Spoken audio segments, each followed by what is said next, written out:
Did you get laid from being on TV that much? You must have, right? I mean, it was a pretty good...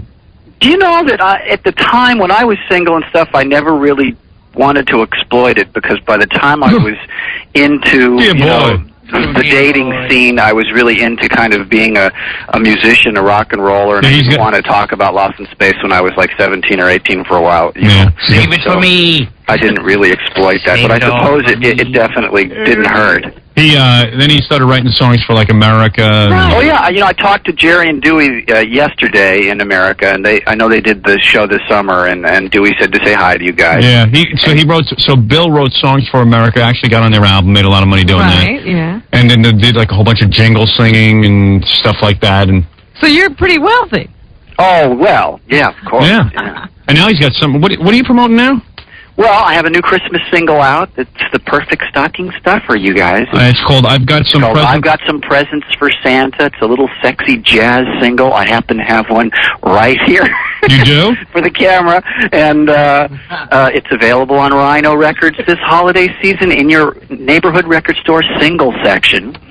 And my band, The Generators, has a new album out on a little New York independent label called Acel Records. In fact, there's a tune on there called Pussy Whip. What is that, Dr. Acel Records, yes. Acel Records, yes, I love boy. Take it as you will. I love Acel. Dr. Smith wants to say something to you, I think. Do you remember that one hot summer night on Mercury, dear boy, where I held you in my arms trying to comfort you, and I would wrap my hands around your little neck and choke you to unconsciousness, and bring you back with my kiss of life? Oh, dear! Oh, dear. Howard, is Billy there? I love Reinhold Records. Oh, you guys. Wait a second, Billy. Is Billy there, Billy West? Yeah. Hey, I just did a Ren and Stimpy not too long ago with June Lockhart, and that was one of the high points of my career, being a part of that show. And God, Billy, you're so great, man. He's the one playing Dr. Smith. He's no, that wasn't Billy. Yeah, that's Billy. Was it? Yeah. Billy, you're still great. Booby. Work on your Dr. Smith, but you're still great. You do the best Larry Fine in the world. Yes, yeah, it. It's true. So, Howard, remember Days Get Space Madness? He doesn't remember meeting me there. Be quiet, Billy. Who would remember meeting you anyway?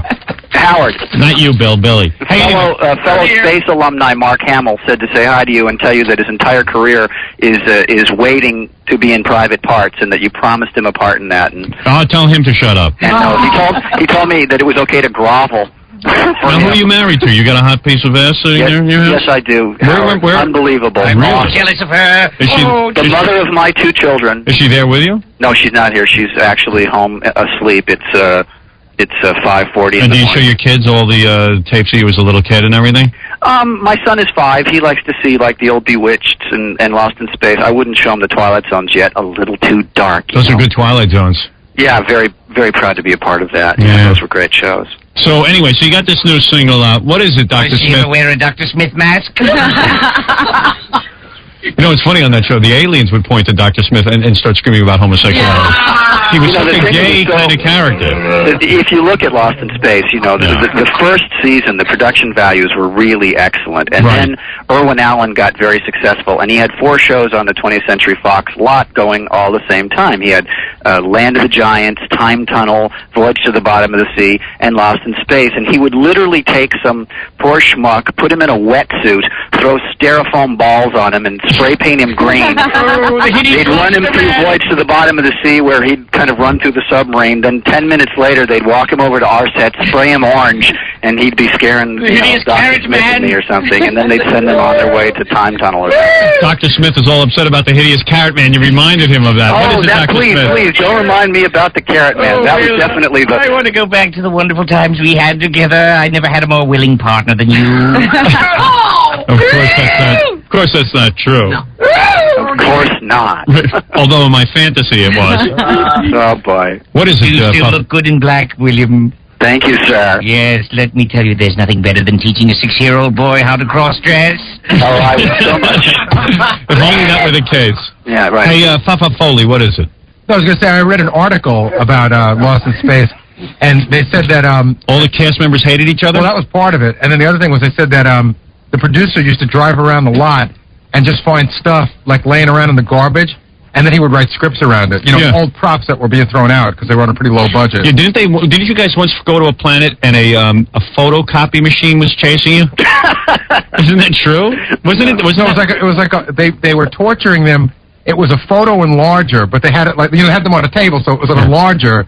Well, the show evidently had no budget. Yeah. No, actually, we had quite a large budget. Really, because according to this book I read, it was like they said the guy would go over to a garbage pail and see like this photo enlarger, and he'd develop a whole show around it where he got chased around by a photo enlarger.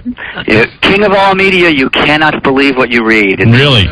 And there's so many books that are out there that are written by these little fanboys who kind of think they know stuff. Trust me on this. Yes, all of my spacesuits had the butt cut out. No, they really.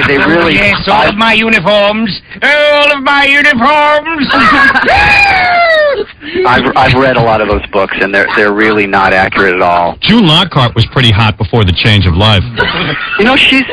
She's still got more energy than anybody I've ever met. Energy, okay. And she always, she shows up she loves young rock and roll boys, and she shows up at gigs. And oh, really? Yeah, she looks great. She just did an episode of Babylon 5. I don't know if you know. Do you watch Babylon 5? Yeah, I watch it a lot. So there you go. That's what I'm doing now. You can see me as Lanier, the eggplant guy. Oh, you the eggplant I am the eggplant. Goo goo goo joob. What happened to that really hot-looking girl on the show? Penny? Was that whatever her real name? The one with all the dots on her head? No. Angela Cartwright. Oh, you're talking about... Are we talking Lost in Space? We're talking Babylon 5. Angela Cartwright. Hey, what happened to her? Did she get married or something? Angela got married about 20 years ago. She runs a boutique in the Toluca Lake, San Fernando Valley area. I'd like to get a look at her and see if she's hot. She's beautiful. Girl smells. I love Will. I love Will Robinson. You just want to talk about young Will Robinson? I just want to talk about young Will Robinson. Oh, William, you had the most soulful eyes, the most disarming smile, the most dimpled rump. Do you remember the first thing I ever said to you? Sex by 8, or it's too late. That would have been a good episode. You bet. All right. Anyway, Bill. Yes, sir. You have as your career now as a musician. Yeah. I hold in my hand here a CD. Good. It says, "I've got some presents for Santa," and it's got a cartoon of a naked woman on the front. Is this a dirty record? It's a sexy, jazzy, sultry kind of thing. I was thinking about giving back, Howard. Santa is a character that gives and gives and gives, and it's about time he got something back. So. Oh, send me one of those CDs. I'll do my mess on it. Because I love you so. I still love you. I'll be homo for Christmas. Oh, dear. Now, Dr. Smith, you're treading dangerously close to the cornfield. That isn't actually Dr. Smith. It's Billy. But, yeah. All right, anyway, so here we go. Is this Billy singing? No. No, this is a woman named Sarah Taylor. Taylor. And you wrote these songs? I wrote and played these. I'm the guitars, the bass, the drums, the sleigh bells, and the writer and the producer and all that. And Sarah is the sultry singing jazz. Okay. So prolific, my dear boy. Thank you, King of all media. Yes, I've written a poem for you. Roses are red, Mars is green. Your skin is so smooth, your butt is so keen. All right, you ready? I'm going to listen to a little of this. Okay. Play for me. Play with me. Do something. Oh, what is this, jazz of some kind? I'm allergic to jazz. Take it away. Take it away.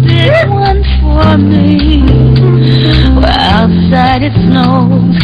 Kind of a jazzy thing? Yeah, kind of jazzy. Yeah. Wait, she's saying she'll take her clothes off for Santa. Yeah. Did you understand what he said? No. She's there to give Santa a present. Thank you, Robin. Oh, my goodness. Who can listen with Billy screaming back there as Dr. Smith? Oh, dear. Oh, dear. Into my hot chimney, where it's all so warm and tight. On the roof I hear his reindeer. I'm so very glad he came here. Only once a year, but what a night. Santa Claus. Wow, you are sexy, Bill. Warm and tight like Will. Oh, you bet. Oh, I don't care if it's sitar. I love you. I love you. Oh, Billy, give it a rest. Get me a male voice. You don't like girl singers? No. There should be a man waiting for Santa. It's tough on the ears.